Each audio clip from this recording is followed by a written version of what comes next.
and then it will go into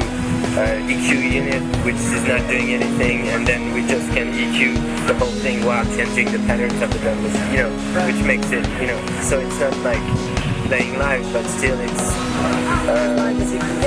as live as we can get, maybe, because also there's not a master sequencer as there is in the studio, which is like a Mac or whatever. Here you've got all the different machines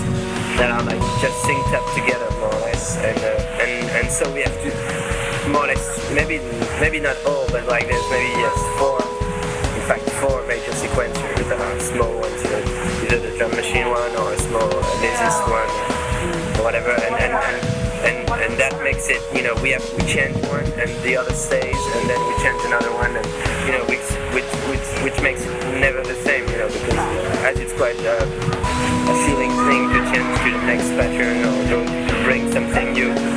It's a bit like it gives this random that there is in DJing. You know, I'm not speaking about DJs who count the bars and just, you know, drop the record at the 16th bar, you know, and they know that there will be the capo and stuff. But you know, when you're just putting, you know, like putting tracks all together, putting records at the same time, and just mixing, but and just watching it, and watching that kind of random result, you know. So